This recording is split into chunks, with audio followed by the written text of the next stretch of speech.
नमस्कार विद्यार्थी मित्रांनो, आज आपण इन्व्हायरमेंटल स्टडीज पार्ट 1 मधील 9 नंबरचा जो लेसन आहे मॅप्स आवर कंपॅनियन्स, तर या लेसनचे जे क्वेश्चन आन्सर आहे ते आज आपण कव्हर करणार आहोत. तर विद्यार्थी मित्रांनो बघा, मॅप्स म्हणजे नकाशा, आवर म्हणजे आपले आणि कंपॅनियन्स म्हणजे सोबती. तर या लेसनचे आपण जे क्वेश्चन आन्सर आहेत ते आज आपण या ठिकाणी बघणार आहोत. तर चला विद्यार्थी मित्रांनो बघूया फर्स्ट नंबरचा क्वेश्चन्स. तर फर्स्ट नंबरचा क्वेश्चन आहे फिल इन द ब्लँक्स. तर बघा विद्यार्थी मित्रांनो, या ठिकाणी तुम्हाला first fill in the blanks दिलेले आहे. Dash dash is the most modern method.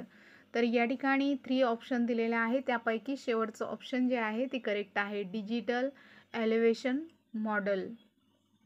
त्यानंतर पुढचा प्रश्न आहे, the line join the locations of dash dash height on a map is called contour line. तर या ठिकाणी फिल इन द ब्लँक्स आहे सेम, ती राईट करायची डॉटेड लाईनमध्ये. त्यानंतर पुढचा प्रश्न आहे, in dash dash the maps are drawn with the help of the informations obtain through man made satellites. तर या ठिकाणी तुम्हाला फिल इन द ब्लँक्स आहे डिजिटल एलिव्हेशन मॉडेल. तर परत तीच फिल इन द ब्लँक्स तुम्हाला या ठिकाणी राईट करायची आहे, डिजिटल एलिव्हेशन मॉडेल. तर बघा विद्यार्थी मित्रांनो, पुढचा प्रश्न या ठिकाणी दिलेला आहे, write the whether the following statement are true or false. तर तुम्हाला जे स्टेटमेंट आहे ते ट्रू आहे की फॉल्स आहे हे आयडेंटिफाय करायचं आहे. त्यामध्ये फर्स्ट क्वेश्चन तुम्हाला या ठिकाणी दिलेला आहे. तर बघा फर्स्ट क्वेश्चन काय आहे बघूया. In ancient time maps were mainly use during wars. तर बघा जे मॅप्स आहे ते वारच्या वेळेस जास्त यूज होते. तर हे जे सेंटेन्स आहे ते ट्रू आहे, कारण प्राचीन काळामध्ये जे मॅप्स आहे ते वारच्या टायमाला यूज केलं जायचं मेनली. त्यानंतर पुढचा प्रश्न आहे, the contour lines method use different colours shades for drawing maps. तर हे जे सेंटेन्स आहे ते फॉल्स आहे. त्यानंतर थर्ड नंबरचं बघा, the less distance between the contour lines indicates the gentle slope of the land. तर हे जे सेंटेन्स आहे ते सुद्धा फॉल्स आहे आणि ते त्या ठिकाणी राईट करायचे. त्यानंतर फोर्थ नंबर आहे, water bodies are coloured blue in a map. तर मॅपवर वॉटर बॉडीज ज्या आहेत त्या ब्ल्यू कलरनी दाखवल्या जातात. तर हे सेंटेन्स करेक्ट आहे. त्यानंतर पुढचा प्रश्न आहे, नेम द फॉलोइंग. तर तुम्हाला लँडफॉर्म विचारले आहेत. तर भूरूपे म्हणजे काय? लँडफॉर्मचा अर्थ आहे भूरूपे. तर भूरूपे हे वेगवेगळ्या प्रकारचे असतात, त्यामध्ये माउंटन, हिल्स, हिलॉक्स, प्लेट्यूज आणि प्लेन्स हे काय आहे? भूरूप आहे, म्हणजे जमिनीचे रूप आहेत. त्यानंतर पुढचा प्रश्न आहे, method using a line join the locations of the same height to show the landforms. तर या ठिकाणी तुम्हाला ॲन्सर राईट करायचं आहे, काउंटर लाईन्स मेथड. त्यानंतर पुढचा प्रश्न आहे थर्ड नंबरचा, the method using different colour shades between the contour lines to show the landform. तर या ठिकाणी तुम्हाला ॲन्सर लिहायचं आहे, लियस टेंटिंग मेथड. त्यानंतर पुढचा प्रश्न आहे फोर्थ नंबरचा, method using informations obtain through manmade satellites to show the landforms. तर या ठिकाणी तुम्हाला ॲन्सर राईट करायचं आहे, डिजिटल एलिव्हेशन मेथड. तर मॉडेल राईट करायचं, डिजिटल एलिव्हेशन मॉडेल.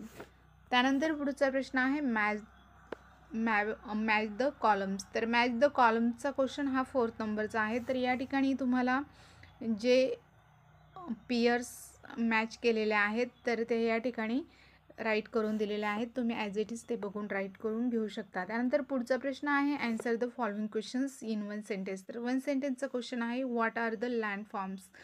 आता लँडफॉर्म्स म्हणजे काय असा प्रश्न विचारला आहे. तर लँडफॉर्मचा अर्थ मराठीमध्ये आहे जमिनीचे भूरूप. तर different shapes of the land which are the formed due to the differences is called highest and slopes of the land are called landforms. त्यानंतर पुढचा प्रश्न आहे व्हॉट इज व्हॅली. तर व्हॉट इज व्हॅली, व्हॅली म्हणजे काय तर दरी, याचा अर्थ आहे मराठीत दरी, व्हॅली म्हणजे दऱ्या.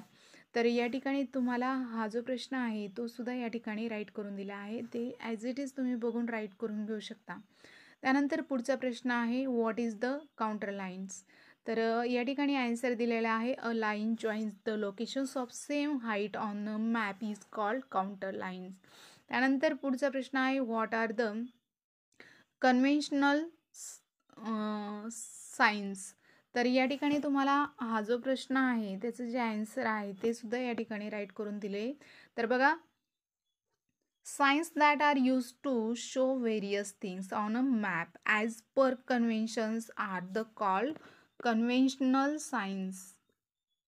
त्यानंतर पुढचा प्रश्न आहे in which from are the conventional signs. तर या ठिकाणी ह्या प्रश्नाचं जे उत्तर आहे, आन्सर आहे, ते तुम्हाला राईट करून दिलेलं आहे. तर ॲज इट इज ते बघून राईट करून घेऊ शकता. तर पुढचा प्रश्न या ठिकाणी दिलेला आहे 6 नंबर. तर 6 नंबरचा क्वेश्चन आहे what are the conventional symbols. तर या ठिकाणी ह्या प्रश्नाचं आन्सर जे आहे ते या ठिकाणी राईट करून दिले, तर ते ॲज इट इज बघून राईट करून घ्यायचे. त्यानंतर 7 नंबरचा क्वेश्चन आहे बघा, in which from are the conventional symbols. तर या ठिकाणी हा जो प्रश्न आहे तो सुद्धा या ठिकाणी राईट करून दिला आहे, तो पण बघून राईट करून घेऊ शकता. त्यानंतर 8 नंबरचा क्वेश्चन आहे what is the key that is index to a map. तर मॅपमध्ये जी इंडेक्स दिलेली असते ती काय आहे.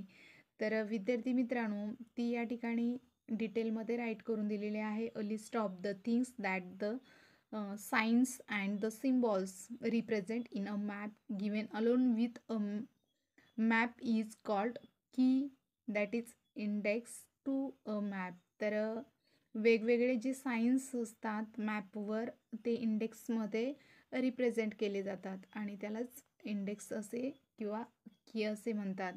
त्यानंतर 9th नंबरचं क्वेश्चन आहे for what purpose are the physical maps used. तर या ठिकाणी या क्वेश्चनचा आन्सरसुद्धा राईट करून दिलेला आहे आणि ते तुम्ही बघून राईट करून घेऊ शकता. त्यानंतर पुढचा प्रश्न आहे 6 number. Answer the following question in brief. Give brief informations of conventional signs. तर या ठिकाणी या प्रश्नाचं उत्तर जे आहे ते सुद्धा या ठिकाणी राईट करून दिलं आहे. त्यानंतर पुढचा प्रश्न आहे give brief informations of conventional symbols. तर कन्व्हेन्शनल सिम्बॉल या ठिकाणी आन्सर राईट करून दिलेला आहे, तर ते तुम्ही ॲज इट इज बघून राईट करून घेऊ शकता. त्यानंतर पुढचा प्रश्न आहे 3rd नंबरचा. Write about the importance of the conventional signs and the conventional symbols. तर हे सुद्धा इम्पॉर्टन्स या ठिकाणी राईट करून दिलेलं आहे. तर विद्यार्थी मित्रांनो ॲज इट इज बघून राईट करून घेऊ शकता. तर बघा विद्यार्थी मित्रांनो, या ठिकाणी 4th नंबरचा क्वेश्चन आहे the following sentence underline the words that represent line found and prepare science on the symbol for them. तर या ठिकाणी तुम्हाला हा जो क्वेश्चन आहे तो सुद्धा क्लिअर करून दिलेला आहे. इथं माउंट आणि आयलँड दिले. त्यानंतर पुढचा प्रश्न आहे prepare science and symbols for the following components. तर या ठिकाणी हाऊस दिलं आहे बघा, हॉस्पिटल आहे, फॅक्टरी आहे, park, playgrounds, road, hill and river. तर जे सिम्बॉल किंवा सायन्स जे आहे ते या ठिकाणी ड्रॉ करून दिलेले. त्यानंतर पुढचा प्रश्न आहे 6 नंबरचा, तो सुद्धा राईट करून दिला आहे, तो ॲज इट इज बघून घ्यायचा आहे राईट करून. त्यानंतर शॉर्ट नोट्स आहे. शॉर्ट नोट्ससाठी तुम्हाला फर्स्ट क्वेश्चन या ठिकाणी दिला आहे काउंटर लाईन्स मेथड. तर यावर जी शॉर्ट नोट्स आहे ती सुद्धा या ठिकाणी राईट करून दिली आहे. त्यानंतर 2nd नंबरचं क्वेश्चन आहे लिअर टिंटिंग मेथड. तर बघा टिंटिंग मेथड जी आहे ती काय आहे आणि त्याचं एक्सप्लेनेशन या ठिकाणी शॉर्ट नोट्समध्ये राईट करून दिलं आहे. तर विद्यार्थी मित्रांनो ते ॲज इट इज तुम्ही राईट करून घेऊ शकता. त्यानंतर आता आपण पुढचा प्रश्न बघणार आहोत. त्यानंतर ओपन एंडेड क्वेश्चन आहे आणि त्यामध्ये क्वेश्चन दिलेला आहे make a list of the various landform in your surrounding. Draw on of the landform using one of the methods of showing landforms. तर या ठिकाणी तुम्हाला जे जमिनीचे वेगवेगळे भूरूप असतात त्यावर तुम्हाला एक क्वेश्चन दिलेला आहे आणि त्या ठिकाणी तुम्हाला एक पिक्चरसुद्धा ड्रॉ करायची आहे आणि ती या ठिकाणी राईट करून दिलेली आहे. तर विद्यार्थी मित्रांनो ॲज इट इज ती बघून राईट करून घेऊ शकता. तर तर अशा प्रकारे विद्यार्थी मित्रांनो आज आपण EVS पार्ट 1 मधील 9 नंबरचा जो लेसन आहे मॅप्स अवर कंपॅनियन्स या लेसनचे क्वेश्चन आन्सर अभ्यासलेले आहेत. तर विद्यार्थी मित्रांनो व्हिडिओ आवडला असेल तर लाईक शेअर सबस्क्राईब करायला विसरू नका.